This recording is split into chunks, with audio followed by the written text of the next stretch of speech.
आगे प्रथम में ही क्यों शामिल किया गया? सबसे पहले जानेंगे इनका जन्म 14 अप्रैल 1891 में महू दलित परिवार में हुआ था। इनके बहुत सारे भाई बहन हैं। हाँ, क्योंकि पहले के युग में एक ही माता पिता के कई संतान हुआ करते थे। कई संतान इसलिए कि किसी के 10-11 भी होते थे। अभी देखने अभी नहीं है तो गवर्नमेंट लागू कर दिए हम दो हमारे, लेकिन पहले के टाइम में एक आ गए कपल्स के लगभग नहीं कम होने लगे, 5 से कम नहीं होगा। तुम पहले के दिन तुम्हारे मम्मी दादा परदादा के देखो ना, बहुतों का 3 भाई 4 भाई 4 बुआ होंगी, होगा ना, खुद हो गया। तो उस टाइम बहुत और सबसे अपने परिवार के लिए छोटे थे। बचपन से ही इनको पढ़ने का बहुत शौक था। ठीक है, गाय तो इंटरेस्ट था बालपन से, छोटे से समझिए आप लोग। B.R. अम्बेडकर को पढ़ने का शौक था और इसका एक रीजन है तो पढ़ने का शौक था।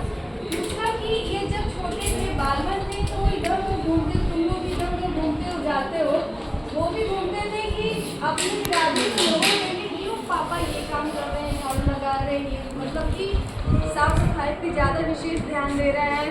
पढ़ाई, कोई भी हमारा समाज का बच्चा बेटी हो या बेटा हो कोई पढ़ने नहीं जा रहा है, सब लोग हमसे दूर दूर। अरे हम लोग इतनी छुआछूती कि कोई एक दूसरे का अगर छू दे सामान तो वो तक भी नहीं लेता था, कोई छू दे तो जाके नहाता था।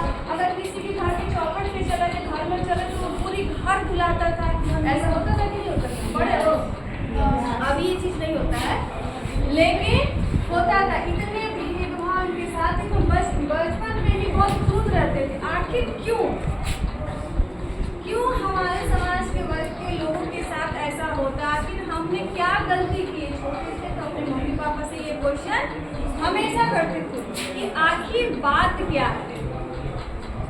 जिद करके लड़ाई भर करके नहीं मुझे पढ़ना है और मैं पढ़ूंगा और पढ़ लिख कर मैं एक ऐसा आदमी बनूंगा ताकि समाज से ये जो कुरीति है, जो भेदभाव है, इसको मैं दूर करूंगा। इन्होंने प्रण लिया था B.R. अम्बेडकर, इन्होंने जबरदस्ती, क्योंकि बचपन से इतना ना इनका दिमाग तेज था, इतना दिमाग तेज, जो चीज देखते थे जो पढ़ते थे दिमाग में कंठस्थ हो जाता था।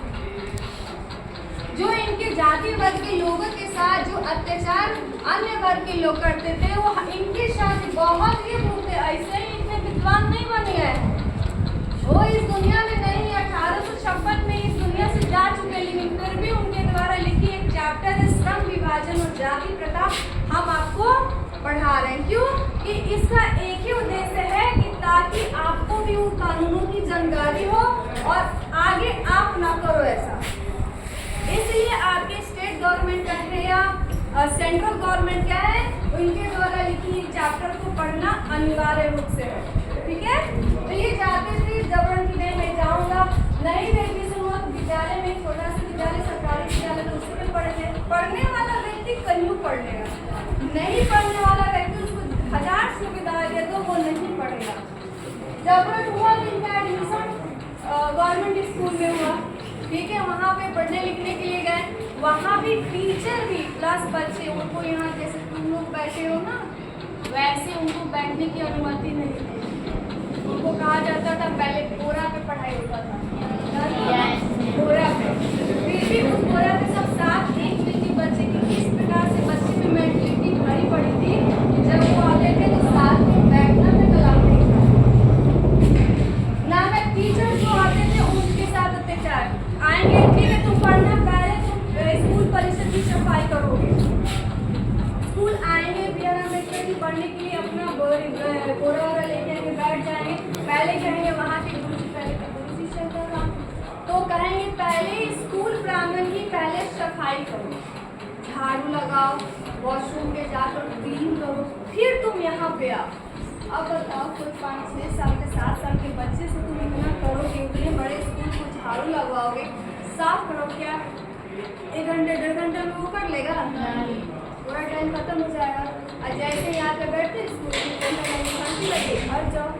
आए दिन ऐसे चलता था, आए दिन इनको गुस्सा आता है, गुरु जी हमको केवल झाड़ू लगाने के लिए दे देते थे, क्या हम नहीं पढ़ेंगे? हम भी विद्यार्थी गुरु जी, हम भी पढ़ेंगे। लड़ते थे छोटे थे, हमको भी शिक्षा ग्रहण करनी, मुझे भी आप लोगों के जैसे पढ़ना है, मुझे भी जानना है। ये इतने में जिज्ञासु थे, ठीक है जाओ झाड़ू लगा के। बहुत सारे लड़ाई झगड़ा बहुत हुए, लेकिन फिर भी जब झाड़ू लगाते थे तब देखे कि अगर मैं जल्दी साफ सफाई कर लूँगा तब तो मुझे गुरु जी नहीं रोकेंगे बैठने के लिए, क्योंकि वो शर्ट कर रहे थे। तो जल्दी जल्दी अपना काम करके फटाक से आके बैठ जाए और दिमाग कहीं उड़ाएंगे, दिमाग रहेगा क्लास में, कानों को रखेंगे क्लास में, सुनते रहेंगे। जो बच्चे उस क्लास में रह के गुरु जी द्वारा पढ़ाए चीज़ों को नहीं समझ पाते थे, वो बाहर इर्द गिर्द रहने के बाद भी जब वो गुरु जी क्वेश्चन अराइज करते थे तो फटाक से गुरु जी मैं बताऊंगा, गुरु जी मैं बताऊंगा। इतने ब्रिलियंट थे बच्चे को। ठीक है, तो मुझसे जो करा लो, एक न एक दिन जब मैं लायक हो गया इस चीज को ऐसे चकनाचूर तोड़ के फेंकूंगा ना, किसी की हिम्मत नहीं। और वो किए भी। भारतीय संविधान का निर्माता इनको कहा जाता है, जो संविधान के बदौलत आपका कानून चलता है, आपका देश चलता है, जिसके निर्माता है B.R. अम्बेडकर, और वो कानून बनाए भी है। बहुत सब अकेले भिड़ गए थे सबसे, उन्होंने पढ़ा। अरे उनसे क्या नहीं नॉलेज है इनके पास, इतने ज़्यादा कुछ आ गए थे ना। जैसे जैसे हायर एजुकेशन पढ़ते गए ना, एक व्यक्ति थे बड़ौदा नरेश, आपके बुक में होगा, 3-4 लाइन के बाद लिखा होगा कि देखें कि ये बच्चा बहुत ही ब्रिलियंट है, हाई स्कूल की परीक्षा यहाँ पे करी, इसको हम इसके पास किस चीज़ की कमी है? आर्थिक प्रॉब्लम, इट मीन्स की पैसे की कमी है। क्यों ना हम इसके, अगर मेरी छत्र छाया से कुछ पैसे देने से ये बच्चा आगे बढ़ता है तो क्यों नहीं दिया इसको? पहले लोग ऐसे करते थे। इसीलिए बड़ौदा नरेश के प्रोत्साहन पे ये विदेश गए, वहाँ पे हायर एजुकेशन की पढ़ाई करने के लिए। देखो बड़ौदा नरेश से उनके प्रोत्साहन पर उच्चतर यानी कि हायर एजुकेशन अचीव करने के लिए वो बाहर गए, और सबसे पहले कहाँ गए? अमेरिका गए। अमेरिका में कहाँ? न्यूयॉर्क में गए। फिर वहाँ से लंदन गए, लॉ की पढ़ाई की। जिस दुनिया में लगभग जितनी भी सब्जेक्ट हैं, क्योंकि एक सब्जेक्ट से PhD में बहुत सारे सब्जेक्ट से, वो हर एक सब्जेक्ट इसमें, क्योंकि युद्ध में जब लड़ने जाया जाता है तो हर चीज़ हमारे पास हथियार होना चाहिए ना जी, हर प्रकार के अस्त्र होना चाहिए, ताकि सामने वाला हमको कौन सा हथियार से हमको मार रहा है उसका हम डिफेंड कर सके। समझ में आ रही बातें? तो वो अपना हथियार किसको मानते थे? शिक्षा को। शिक्षा को, हर वो सब्जेक्ट की नॉलेज इनको है। ऐसी कौन सा डिग्री नहीं है जो इनके पास नहीं। मैं तो बहुत कुछ डिग्रियाँ लिखी, कुछ डिग्रियाँ आपके बुक में न जाने कितनी डिग्रियाँ है, पेज भर जाएगा उनकी डिग्रियाँ हम लिखे तो। कितने ब्रिलियंट थे आपके B.R. अम्बेडकर। क्योंकि अगर कोई भी विद्वान व्यक्ति अगर मुझसे कुछ क्वेश्चन करता है तो उस सब्जेक्ट की नॉलेज मुझे होनी चाहिए, ताकि मैं उसका तर्कपूर्वक जवाब दे सकूं। कोई इनको नहीं हरा सका। तभी तो गोलमेज सम्मेलन, पता नहीं तुम लोग हिस्ट्री में पढ़े होते, 3 गोलमेज सम्मेलन हुए थे हिस्ट्री में, पता नहीं तुम लोग पढ़े हो कि नहीं पढ़े हो। उन तीनों गोलमेज सम्मेलन में सिर्फ अधिकार के लिए लड़ाई लड़ी, जब तीनों में शामिल थे, और इनकी वजह से गांधी जी नहीं जा रहे थे, क्योंकि इनके तर्क का आंसर उनके पास नहीं था। वो जिद करने पे द्वितीय गोलमेज सम्मेलन में आपके गांधी जी गए थे, वो भी झनक के गुस्सा होकर चले आए थे। इन्होंने कहा कि पंडितों ने, जैसे ब्राह्मण ने कहा कि हमको बस वेद पुराण पोथी पढ़ना मेरे जिम्मेदारी, मैं पढ़ूंगा, ठीक है मैं उसका भी अध्ययन करूंगा।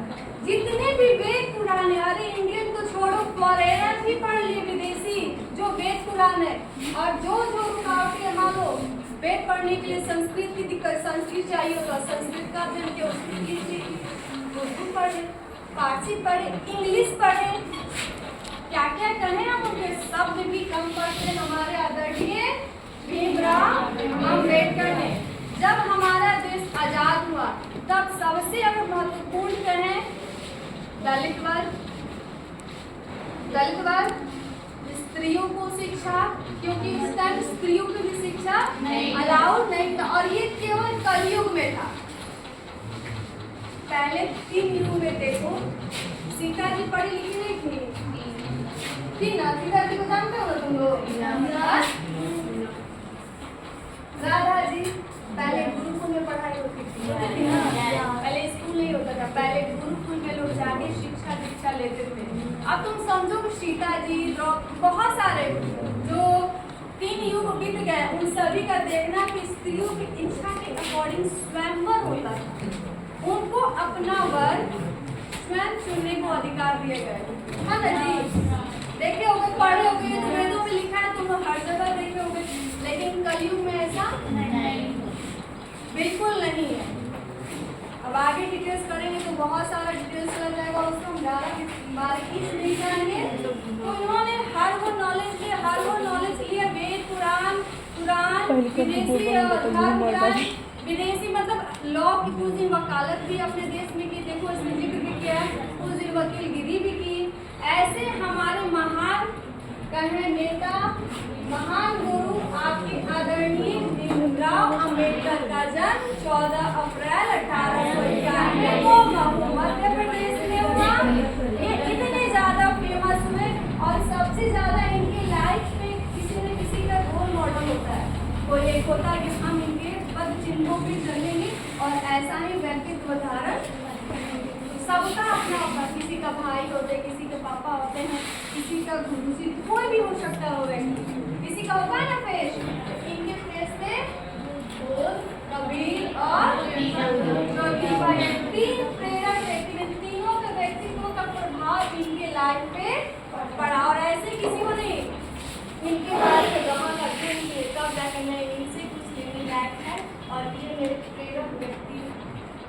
लास्ट मैंने लिखा सन 1927 में अर्थशास्त्र में PhD डिग्री, बहुत सारे इन्होंने डिग्रियाँ ली है। और 32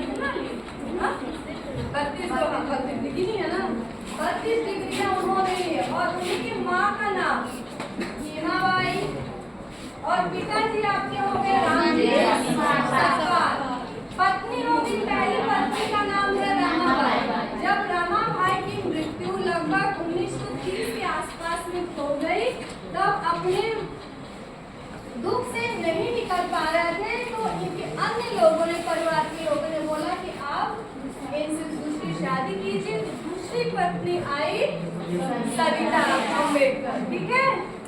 इसी के साथ और बहुत सारी कृतियां लिखी, देखो इनकी बहुत कृतियां कहने का मतलब है बुक, ठीक है। समझ में आ रही बातें सबको? तो बहुत सारे, मैं कुछ बुक्स का नाम ले लेती हूँ, जैसे कि the caste in India air mechanism. देखो लिखे भी हो तो इंग्लिश में ही लिखे, उसको हिंदी में लिखा गया, समझो कितने विद्वान है बेटा। Genesis and development, the untouchables, who are they, who are सुजास, बुद्धिज्म एंड कम्युनिज्म।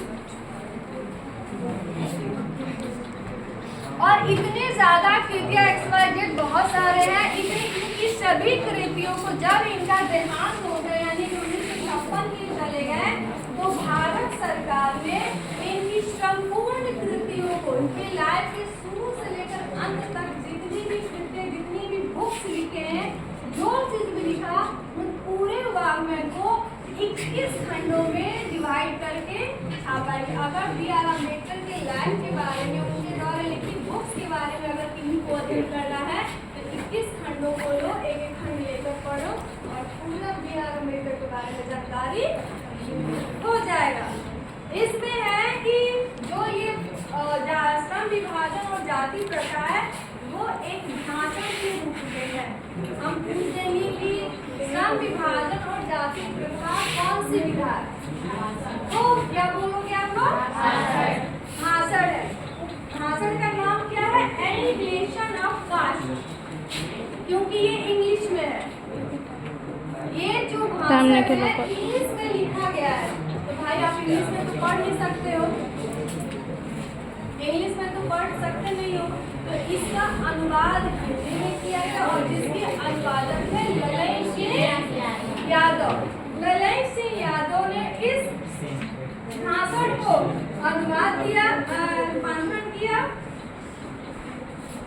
और ये जो भाषण है ना बाबू, लाहौर में बोला था, एक मंच का आयोजन किया गया था जिसमें, क्योंकि कुछ भी बोलने से पूर्व पहले तैयारी करनी होती कि हमको क्या बोलना है, कि टाइम रैंडमली किसी को हम बोल नहीं सकते क्या बोल, बताओ कि ये चीज़ ऑर्गेनाइज हो रही है ताकि वो प्रिपेयर रहे कि हमको क्या बोलना है वहाँ पे।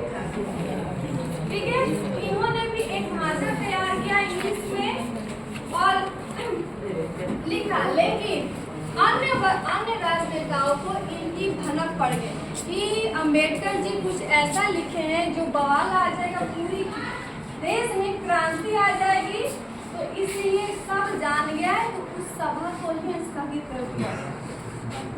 ना सभा होगी, ना B.R. अम्बेडकर जाएंगे और ना भाषण देंगे, बात खत्म। एक ही बार सभा कैंसिल कर दो। लेकिन सभा कैंसिल होने से कितना भी सच छूट नहीं सकता है, सत्य परेशान हो सकता है लेकिन पराजित नहीं हो सकता। ये नियम आपको जानो, परेशान उसको कर सकता है आदमी, लेकिन पराजित कोई नहीं कर सकता। वैसे ही ये भाषण तो उन्होंने लिखा, लेकिन आगे चलकर